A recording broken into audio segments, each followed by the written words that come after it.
Vous êtes en train de perdre la guerre la plus importante.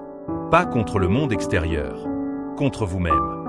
Vous passez vos journées à réagir, à éteindre des incendies émotionnels, à poursuivre des objectifs qui, une fois atteints, ne vous apportent qu'un vide plus profond. Vous sentez cette fissure? Entre l'être fort, serein et concentré que vous savez pouvoir être, et cette version épuisée, distraite, irritable qui prend le dessus. Et si tout cela n'était pas dû à un manque de volonté, mais à une méconnaissance totale des règles du jeu intérieur? Des règles que 3 hommes, il y a 2 millénaires, ont codifiées dans le feu de l'action. Un empereur sur un champ de bataille. Un ancien esclave dans une école. Un homme d'État face à la tyrannie. Ils ont laissé un manuel. Pas pour survivre. Pour dominer votre propre esprit. Pour transformer chaque épreuve en carburant. Si vous écoutez ces 12 secrets jusqu'au bout, et que vous les appliquez ne serait-ce qu'à 10%, vous ne reconnaîtrez plus la personne que vous étiez il y a 15 minutes. La porte est là. Mais traverserez-vous? Je sais ce que vous ressentez en ce moment même. Cette petite voix qui dit « Encore une vidéo motivation, des belles phrases, et après, rien ne change ». Cette fatigue de l'espoir déçu. Cette colère rentrée contre votre propre procrastination. Ce sentiment d'injustice face aux obstacles qui semblent tomber toujours sur votre chemin. Vous n'êtes pas faible. Vous êtes mal équipé. Vous combattez un dragon avec une cuillère en plastique. Vous essayez de contrôler l'incontrôlable, l'opinion des autres, le passé, le futur, les événements mondiaux, et vous vous épuisez. Pendant ce temps, vous négligez la seule forteresse qui compte, votre jugement. Votre capacité à dire, face au chaos, « Cela, je le choisis ». Aujourd'hui, vous allez recevoir les outils pour fortifier cette forteresse. Des outils forgés dans l'urgence absolue. Marc Aurèle ne méditait pas dans un salon douillet. Il écrivait ses principes au cœur de guerres civiles, de trahison, de pandémie. Si cela a fonctionné pour lui, au bord de l'effondrement de l'Empire, imaginez ce que cela peut faire pour votre journée, votre semaine, votre vie. Premier secret, visualisez la fin pour saisir le début. Ce n'est pas un exercice de peur. C'est un exercice de lucidité radicale. Fermez les yeux un instant. Imaginez-vous sur votre lit de mort. Pas l'image dramatique. L'atmosphère. La lumière de la pièce. Le silence. Maintenant, regardez en arrière, sur la journée d'aujourd'hui. Que regrettez-vous? Avez-vous perdu des heures dans des disputes sans importance? Avez-vous reporté l'appel à cette personne que vous aimez? Avez-vous laissé la peur de l'échec vous empêcher de commencer ce projet qui vous tient à cœur? Sénèque le disait avec une brutalité salvatrice. Tu meurs tous les jours. Chaque soir, une petite part de vous meurt avec le temps gaspillé. L'antidote? La préméditatio malorum appliquée à votre propre mortalité. Le matin, avant que le monde ne réclame votre attention, demandez-vous, si c'était mon dernier jour, comment voudrais-je le vivre? Avec quelle intégrité? Avec quelle présence? Cette question n'est pas déprimante. Elle est électrisante. Elle réduit en cendres le superflu. Elle vous rappelle que le temps est la seule monnaie non renouvelable. Et que vous êtes en train de la dépenser, à l'instant même, d'une manière ou d'une autre. Décidez-vous d'être le banquier de votre temps ou son gaspilleur. Deuxième secret, arrêtez de saisir la lame. Voici une vérité qui va vous libérer d'un poids colossal. 90% de votre énergie mentale est gaspillée sur des choses que vous ne contrôlez pas. Le regard de votre patron, les résultats d'un examen, la réaction de votre partenaire, la météo qui gâche vos plans. Épictète, l'esclave devenu sage, traçait une ligne dans le sable avec une clarté qui tranche. Certaines choses dépendent de nous, d'autres non. Dépendent de nous, nos jugements, nos impulsions, nos désirs, nos aversions. En un mot, notre prohérésie, notre faculté de choix moral. Ne dépendent pas de nous, notre corps, nos possessions, notre réputation, nos charges. Tout. Le reste. Vous vous épuisez à vouloir contrôler la réputation, à vouloir forcer le corps à ne jamais être malade, à exiger que les autres agissent selon vos souhaits. C'est comme vouloir ordonner à l'océan de se calmer. Vous pouvez hurler, il continuera ses vagues. Mais vous pouvez apprendre à surfer. Identifier, dans la situation qui vous stresse en ce moment, où est la lame? Où est le manche? La lame, c'est le résultat. Le manche, c'est votre effort, votre intention, votre intégrité dans l'action. Lâchez la lame. Saisissez le manche. Et observez la tension dans vos épaules qui commence à se relâcher. Troisième secret, réduisez votre champ de bataille. Vous voulez être un héros? Commencez par être le maître d'un mètre carré. Le vôtre. Votre esprit. Marc Aurèle, l'homme le plus puissant du monde, se répétait ceci. Ta force de vie doit être comme le rayon lumineux. concentrée et non diffuse. La volonté moderne est une volonté éparpillée. 10 onglets ouverts dans le cerveau. 20 projets en attente. 50 inquiétudes en fond sonore. C'est insoutenable. La discipline stoïcienne, c'est l'art de la concentration extrême sur l'unique chose qui compte, l'action vertueuse de l'instant présent. Pas le projet dans son ensemble. Pas la carrière. Pas la reconnaissance. L'action unique, ici, maintenant. Écrivez cette phrase. Répondez à cet email. Écoutez vraiment cette personne. Faites cet appel. En vous forçant à réduire votre champ de contrôle à la tâche présente, vous accomplissez 2 choses. Vous stoppez l'anxiété du futur, qui n'existe pas, et vous bâtissez, brique par brique, une confiance inébranlable en votre capacité à faire. Vous arrêtez de planifier le palais. Vous posez une brique, parfaitement, puis une autre. C'est ainsi que l'on construit des empires intérieurs. 4e secret, cultivez l'inconfort volontaire. Ceci va à l'encontre de tout ce que la société vous vend. La société vous promet le confort, la facilité, l'évitement de la douleur. Et elle vous rend fragile. Les stoïciens pratiquaient le pono, l'effort délibéré. 1 fois par semaine, choisissez délibérément une privation. Prenez une douche froide. Marchez sous la pluie sans vous plaindre. Sautez un repas. Portez des vêtements simples. Pourquoi ? Pour vous prouver, de manière viscérale, que le bonheur ne réside pas dans les conditions extérieures. Pour désarmer la fortune. Quand vous vous entraînez volontairement à supporter le froid, la faim, la fatigue, vous rendez le vrai froid, la vraie faim, la vraie fatigue, impuissant. Vous leur enlevez leur arme principale, la surprise et le sentiment d'injustice. Ah, tu vois ? Pouvez-vous dire à l'adversité, « Je me suis entraîné pour toi. Tu n'es qu'un de mes coachs. » Ce n'est pas du masochisme.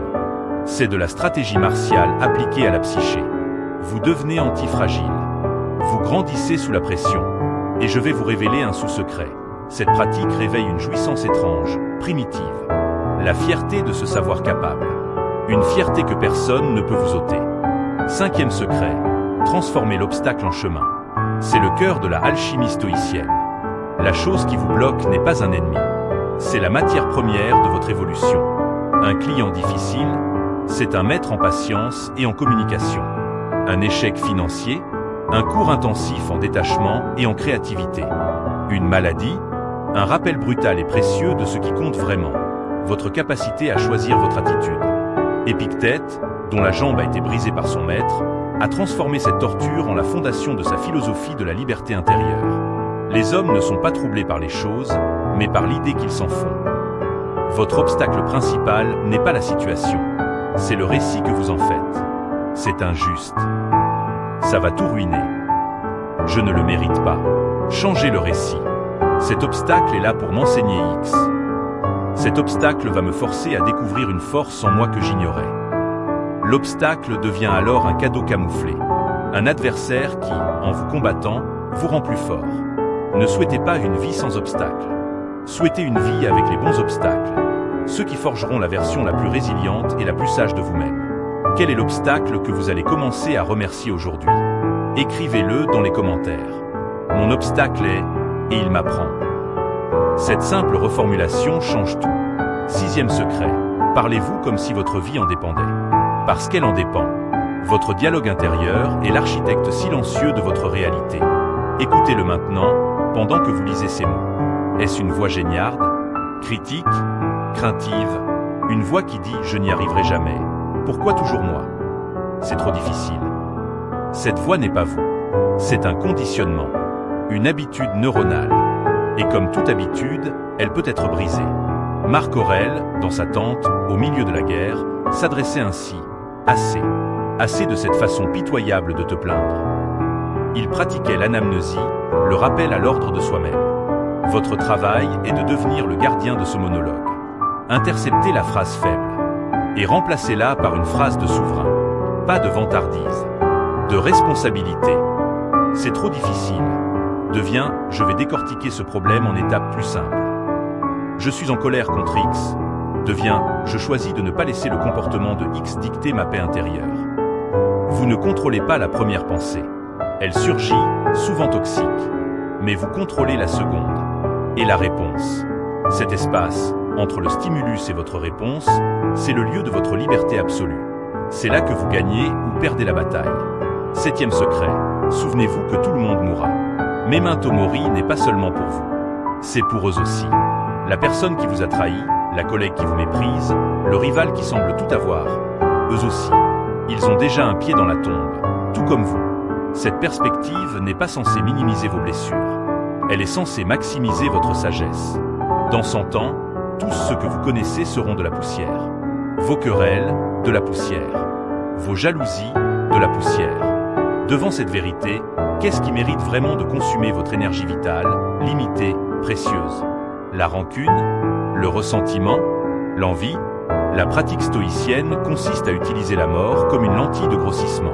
Elle agrandit ce qui est important, l'amour, la clarté, la contribution, et réduit à néant le théâtre des égos. La prochaine fois que quelqu'un vous irrite, prenez 3 secondes. Visualisez cette personne sur son lit de mort. Visualisez-vous à ses côtés. Que voudriez-vous avoir dit? Avoir fait? Faites-le maintenant. Parlez maintenant. Pardonnez maintenant. Car bientôt, il sera trop tard. Cette pratique ne fait pas de vous un paillasson. Elle fait de vous un être profondément libre, qui ne laisse pas aux autres le pouvoir d'empoisonner son âme. 8e secret, vivez en philosophe soldat. Le piège est de devenir l'un ou l'autre. Le penseur qui n'agit jamais, perdu dans ses méditations. Ou le guerrier qui agit sans réfléchir, brûlant son énergie dans tous les sens. La voie stoïcienne est la synthèse. C'est la matinée dédiée à la théoria, l'étude, la réflexion, la planification. À lire, à écrire dans son journal, à clarifier ses intentions. Puis, l'après-midi et le soir, c'est la praxis, l'action féroce, disciplinée, indifférente aux résultats. Comme un soldat romain qui, après avoir étudié les cartes, se jette dans la bataille sans se soucier de sa sécurité, seulement de faire son devoir. Cette oscillation est le rythme cardiaque d'une vie puissante. La réflexion sans action est de la vapeur. L'action sans réflexion est du bruit. Aujourd'hui, structurez votre journée selon ce rythme. Un bloc de réflexion calme et impitoyablement honnête. Puis un bloc d'action concentré où vous oubliez le pourquoi et vous focalisez sur le comment. Vous verrez, c'est dans cette danse que naît le sens et que s'accumulent les résultats. 9e secret, préméditez les pires scénarios. Ce n'est pas du pessimisme, c'est de l'immunisation. Chaque soir, prenez 5 minutes. Visualisez ce qui pourrait mal tourner demain. Le pire, votre présentation qui tombe à l'eau, votre partenaire qui vous quitte, votre santé qui flanche. Ne fuyez pas cette visualisation. Plongez-y. Sentez la vague de panique monter dans votre poitrine. Puis, visualisez-vous y répondant. Non pas en héros invincible, mais en stoïcien. Avec calme, avec dignité, en vous concentrant uniquement sur la prochaine action juste. Que puis-je contrôler dans cette situation? En faisant cet exercice, vous accomplissez un miracle psychologique. Vous volez à l'adversité son pouvoir de vous surprendre. Quand, et si, l'événement arrive, votre système nerveux reconnaît le terrain. Ah, j'ai déjà été ici, dans mon esprit. Je sais quoi faire. La peur laisse place à une froide détermination. Vous n'êtes plus une victime des événements. Vous en êtes le stratège froid, quel que soit le temps qu'il fait sur le champ de bataille. Ce secret seul peut vous sauver des pires crises de votre vie. 10e secret, vous êtes ce à quoi vous prêtez attention. Votre attention n'est pas une ressource, elle est votre être même. William James le disait, les stoïciens le savaient déjà. Mon expérience est ce à quoi je consens d'assister. Chaque minute passée à scroller des nouvelles anxiogènes, vous devenez l'anxiété. Chaque heure passée dans des commérages vains, vous devenez la petitesse. À l'inverse, chaque minute passée à lire un texte profond, vous devenez la profondeur. Chaque heure de travail concentrée sur une compétence, vous devenez la compétence. Faites l'audit, maintenant. Quelle est la qualité moyenne des informations que vous ingérez? Quel est le niveau moyen des conversations auxquelles vous participez? Quel est le degré de profondeur des contenus que vous consommez? Vous ne pouvez pas vous attendre à avoir un esprit calme et puissant si vous le nourrissez de déchets mentaux. Le contrôle de l'attention est l'acte de souveraineté le plus radical. Coupez les sources de pollution. Choisissez avec une tyrannie bienveillante ce qui a le droit d'entrer dans votre forteresse mentale. Votre futur vous en sera reconnaissant. 11e secret, ne cherchez pas le succès, cherchez la vertu. Ici, nous touchons au noyau dur. Pour les stoïciens, tout ce qui n'est pas vertu, santé, richesse, réputation, plaisir, est une préférable indifférente. Agréable à avoir, mais pas essentielle à votre valeur ou à votre bonheur. L'objectif de la vie n'est pas d'avoir une belle carrière ou une maison. L'objectif est d'être courageux, juste, tempérant et sage. Si vous possédez ces 4 vertus cardinales, même si vous êtes pauvre, malade et méprisé, vous êtes un succès. Si vous les perdez, même si vous êtes riche, en santé et célèbre, vous êtes un échec. Ce renversement de valeurs est un tremblement de terre. Il vous arrache à la course au rat. Il vous ancre dans une boussole intérieure inaltérable. Posez-vous cette question à chaque décision importante. Quelle est l'action la plus courageuse? La plus juste? La plus tempérante? La plus sage? Agissez en conséquence. Lâchez prise sur le résultat. La paix qui en découle n'a pas de prix. C'est la paix de celui qui sait qu'il a joué le jeu selon les seules règles qui comptent, les règles de son intégrité. C'est le fondement d'une confiance qui ne vacille jamais, car elle ne dépend de rien d'extérieur. 12e secret, vous n'avez pas le temps, mais vous avez le présent. C'est le plus urgent de tous. Sénèque, dans son texte foudroyant de la brièveté de la vie, accuse « Ce n'est pas que nous ayons peu de temps, c'est que nous en perdons beaucoup. Nous agissons comme si nous étions immortels. Nous reportons. Je commencerai lundi. Quand les enfants seront grands. Quand j'aurai plus d'argent. » C'est une insulte à la vie elle-même. Le moment où vous pouvez être bon, utile, fort, aimant, est maintenant. Pas dans des conditions parfaites. Maintenant, avec le désordre actuel, la fatigue actuelle, les ressources actuelles. La procrastination est la forme la plus pernicieuse de l'autosabotage, car elle se déguise en prudence. L'antidote stoïcien est l'action immédiate, aussi petite soit-elle. Vous voulez être écrivain? Écrivez une phrase. Maintenant. Vous voulez vous réconcilier? Envoyez un message. Maintenant. Vous voulez être en forme? Faites 10 pompes. Maintenant. Ne laissez pas la grandeur du but vous paralyser. L'action, même minuscule, brise le sortilège de l'inertie. Elle génère son propre momentum. Elle vous prouve, à vous-même, que vous n'êtes pas un spectateur, que vous êtes aux commandes. Maintenant, arrêtez-vous. Fermez les yeux. Respirez. Sentez l'espace qui s'est ouvert à l'intérieur de vous. Ce n'est pas de la simple motivation, c'est de la clarté. Une cartographie de votre propre pouvoir. Ces 12 secrets ne sont pas des concepts à mémoriser. Ce sont des disciplines à incarner, des muscles à forger. Chaque jour, l'un d'eux sera mis à l'épreuve. Par un obstacle, par une provocation, par une peur. Votre travail n'est pas d'être parfait, c'est de vous rappeler, de saisir le manche, pas la lame, de transformer l'obstacle, de parler en souverain. À chaque fois que vous le faites, vous renforcez la forteresse. Vous devenez moins perméable au chaos du monde. Vous devenez une source de calme et de puissance, pour vous et pour les autres. Le voyage commence par un pas, un seul. Celui-ci, écrivez dans les commentaires la phrase « Je saisis le manche ». Ces 3 mots sont un serment. Ils signifient que vous avez compris le point de levier, que vous passez de la théorie à la pratique. En les écrivant, vous vous engagez envers cette communauté, et surtout envers vous-même. Ensuite, abonnez-vous à Savoir Stoïque. Faites-le maintenant, parce que cette chaîne n'est pas un divertissement, c'est un dojo. Chaque vidéo est un nouvel exercice pour aiguiser votre jugement, renforcer votre résilience, approfondir votre paix. Ne laissez pas cette étincelle s'éteindre. Nourrissez la flamme. Enfin, et c'est le plus important, agissez. Maintenant, cliquez sur la vidéo que vous voyez à l'écran. Elle est conçue pour être la suite logique de ce que vous venez d'apprendre. Pour approfondir l'un de ces secrets d'une manière qui va vous marquer.